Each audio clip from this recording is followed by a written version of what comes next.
Hello everyone, I'm extremely excited to invite you to our chief guest, Thomas Johnson today. He's an angel investor, C-suite advisor, executive wellness coach, and a founder and CEO of Get Up and Get Fit, which is a wellness and fitness coaching company based out of New York City. Thomas, I'm extremely glad to have you in our channel today. And we would switch it over to you. So please introduce about yourself as a person. People would want to know. Yeah, so how you guys doing today? So I'm from New York. I went to school to study nutrition and personal training. And I also have a sports background. So in high school, I played football, ran track. In college, I played rugby. And I've always been very hands-on. I'm very big into philanthropic work. I'm always involved in various activities and not-for-profit organizations. So that's definitely thanks for having me here. You're already out there, in India, and I'm out here in New York. But I would love to give as much insight and motivation as I can to you guys in trying times. So it's a trying time indeed. So how are you handling the current situation working with remote stakeholders, Thomas? Yeah, so see with us, at Get Up and Get Fit, it hasn't been too bad because since we have technology, especially Zoom, we've been able to adjust. So most of my company services has transitioned was virtual and remote. So with my company, we conduct fitness wellness coaching, even though there's certain services we cannot conduct virtually, like massage therapy or having a private chef come to you, right? There's still some other services we can. So we've been able to adjust in that direction. So so thanks to Zoom, we have most of our meetings on Zoom. We have our coaching sessions on Zoom and etc. So that's been very helpful. Awesome. So it's not much change, though the situation is different. You are able to cope up with the change already. Yeah, I mean, things have changed. I'm not going to tell you things have not changed, but the big thing is being able to pivot, right? Being able to pivot while going through adversity. That's the main thing. You have to be able to adjust. If you don't adjust, and you start to freak out, then that doesn't help the matter. Tell us about a situation where you acted over and above the expectation of your role. Like you have a defined role, you're a CEO, you're an angel investor and things like that. Have you done something which is over and above the expectation of your roles? I mean, there's been a few situations, but normally I like to retain great relationships with my clients and business affiliates, right? So as often as I can to go out my way to support them, I make sure I make it happen. But there's been instances where I've had clients, for instance, I had this one client, he was going through a rough time, extremely rough time. So I decided to travel to him, right? He lived quite a distance, so I traveled to him. I was able to not only comfort, but also counsel him, and give him that reassurance. So being able to really go out of your way sometimes, it really shows that humane aspect of a relationship, not just a transactional or monetary, but also a humane aspect. So that's very important. I think it's extremely important, right? Tell us about a time you made the most difficult decision ever in your life. Most difficult decision. Wow. So I really have to think about this. There has been a few times, but the one time I could really pinpoint is when I almost proposed to my college sweetheart in college. We were together for about 3 years, and I was going to propose to her, but because we had different, family values, I decided it would have been the best decision on my part. So I was thinking more long term. So that was a very difficult situation and time, but I believe I made the right decision. Any difficult decision in the work side? You've been an angel investor, investing in various companies. So right now, my main thing is just being very careful. And there's certain companies I invest in, certain companies I stay away from. But I receive invites on LinkedIn and proposals on a regular basis. So I really try to not accept every proposal, So the main thing is not rushing into things. So I try to really be very careful. I do my due diligence. So when it comes to investing as an angel investor, I'm very careful in that aspect. True. Most of my audience is also angel investors. I have a lot of angel investors who are very good friend of mine. So You use any tools and techniques to do that analysis? How do you do your assessment? So normally, I like to really focus on the angel groups. I belong to a few angel groups. I like Republic, and I belong to a newer group called it's called Entrepreneurs, Angels and Entrepreneurs, and it's I'm not sure if you know of Neil Patel. Yeah, I'm aware of Neil Patel. Yeah. So that's actually his group. That's his angel investor group. Okay. So normally he has a pretty good system where his team does a solid due diligence, and they vet the companies that's coming in, right? The potential IPOs and other companies that are seeking funds from us angels. And so all I have to do is just do further due diligence and compare and contrast and really come up with the best decision, if I want to invest in this company or if I don't want to invest in this company. So the main thing is doing your due diligence, researching the founders of the company. You want to research where they have received other funds from, right? Research that. You want to research, how long they've been in that specific, that specific organization or that specific company. You want to research their co-founder. Research. Do your due diligence. That's all I could keep pointing out. So you look at the co-founder's background, what they have done, what are their plans, and long term and short term. You have to do your due diligence. Yeah, this is a long term. Oftentimes, this is long term investment, right? You're not just buying a company. You really buy into a relationship. This is like a partnership, essentially. So how many companies you have invested in? Not that many. No, not that many. Say about 4 or 5. Good. Yeah, selected ones. Yeah. Okay. Yeah. Tell us about a time when you had conflicting priorities and how did you resolve them?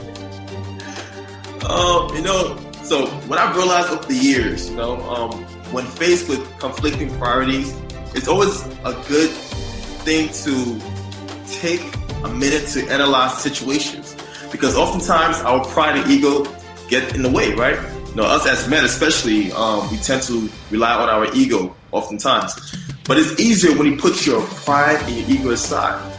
It really helps you to come up with a better strategy. It helps to compare and contrast and come up with a non-biased outcome, right? Now, if you come up with a non-biased outcome, you can't really, you're not really hurting the next person's ego or pride, because that's no longer in the way, right? So I'm just going to give you a vague summary in terms of that. I can't really give you a specific situation, but put your pride and ego aside when you're faced with conflicting priorities, and I guarantee you'll be able to come up with a better outcome.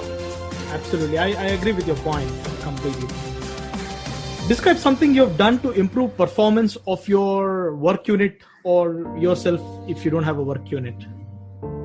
So when it comes to improving performance, my first thing, for me personally, I'm big into personal development. So I'm always educating myself. I'm always making sure I surround myself with the right people that I can learn from, right? So as a CEO, as a person, as a leader, you always want to make sure you put these support systems in place for yourself to initiate growth, continuous growth.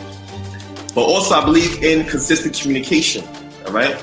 Maintaining consistent communication has helped to improve performance, especially during this pandemic.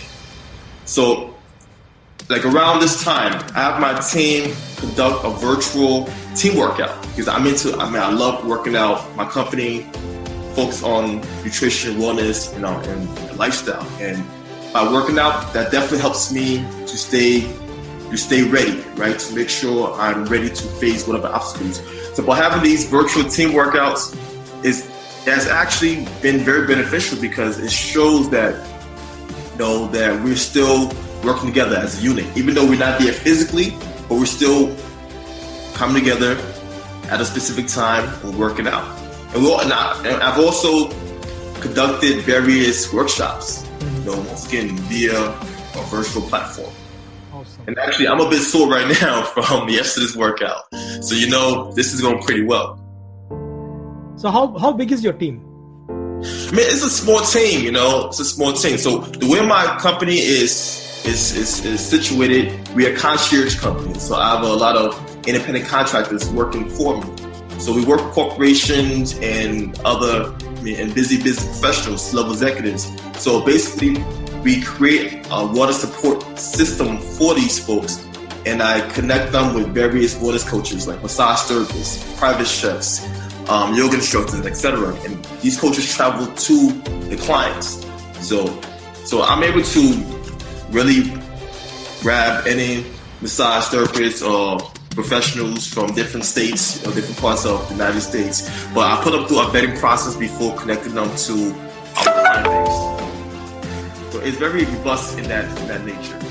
Absolutely. So describe a situation where you were successful in getting other stakeholders like different vendors, cross-cultural teams, maybe people from different countries to work together and make certain things successful or certain projects successful.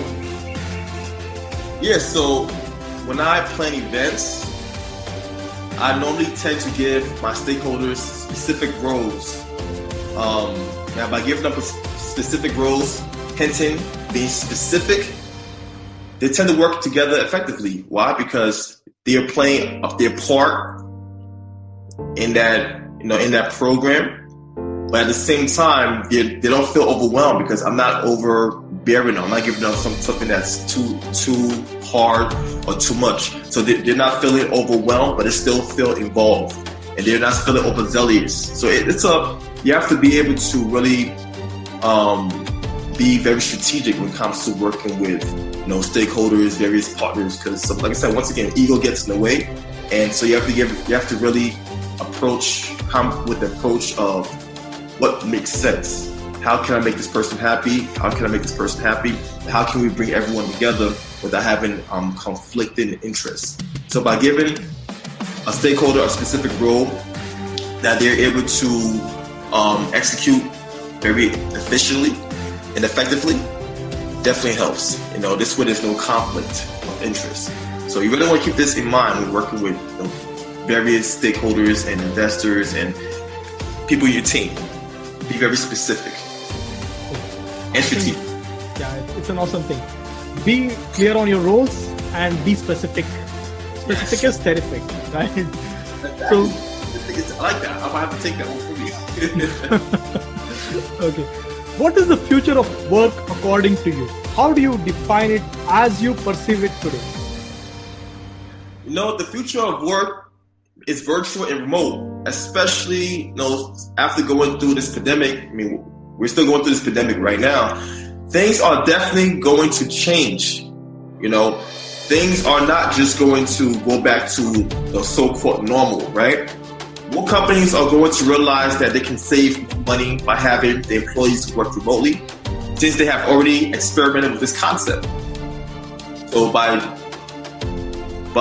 really understanding this, they might get rid of some of the buildings and lean more towards the remote and virtual, structure. Interesting. So organizations might move out of the buildings. They might encourage working remotely, use their own devices and things like that. Yeah, I'm pretty sure because with our current situation, this is not something. Nobody really planned for this, but we were forced to adapt and innovate. And a lot of companies are still having successful track records, even though they're their employees are not in the office building, right?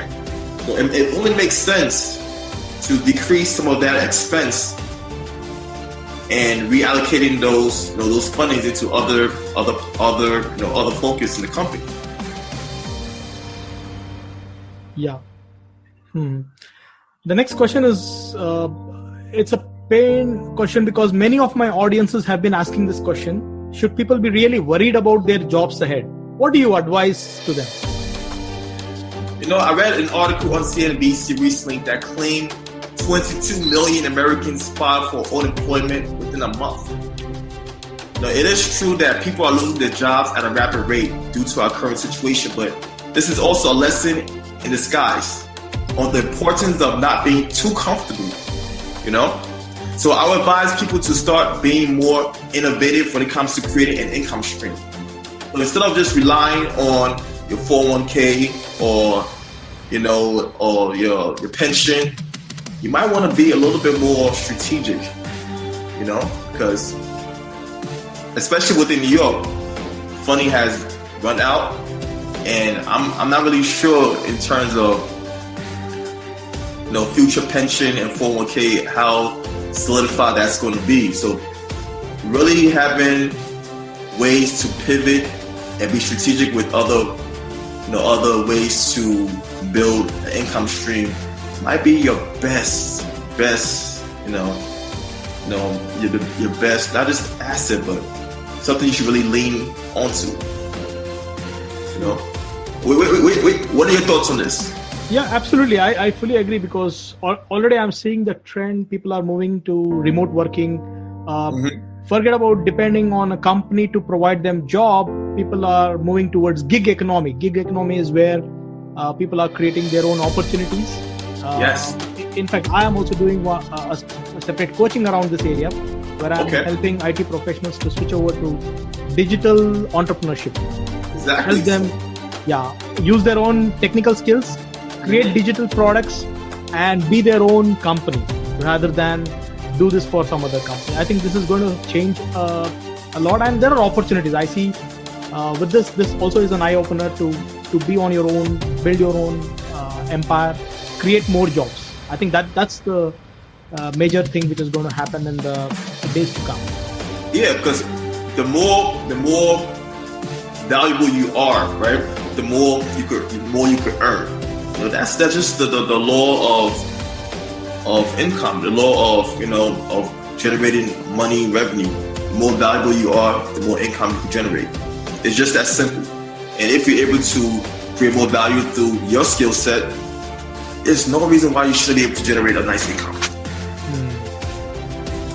Absolutely. See, I always believed work-life balance is imbalanced if you don't have work-life success.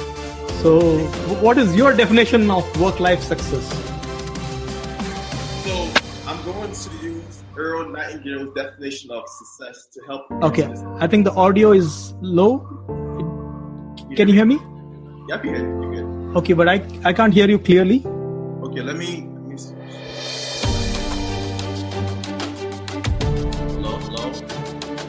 Hello? Yeah, earlier it was good. I don't know what happened all of a sudden. Yeah. You can hear me clearly, right? Me clearly, loud and clear. Yeah, but your voice is not very clear. My end fine. My internet is solid. Connection is solid. Okay, let's go ahead. Let's try to cover this. Okay. So what is the definition of work-life success, and what is that one important advice from your side to help people achieve work-life success? Okay, so I'm going to use Earl Nightingale's definition of success to help answer this question, right? So he stated that success is the progressive realization of a worthy goal, which basically means doing what you love. So my definition of work-life success will be doing what you love while having a fulfilled and healthy life. Okay, just for the audience sake, I would repeat this.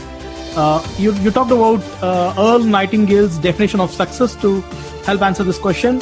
He stated that success is a progressive realization of a worthy goal, which basically means doing what you love doing, right? Yes. Okay, awesome. That's an amazing thing. having a fulfilled and healthy life. Yes. And that's exactly what it is. You have to really have that balance. If you're waking up each morning and you hate your job, right? I mean, over 65% of Americans hate their job, and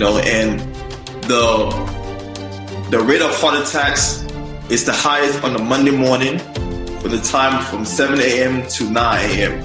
And that correlation right there, is not coincidence, So it's important to really work towards a worthy ideal, a worthy goal, something you love.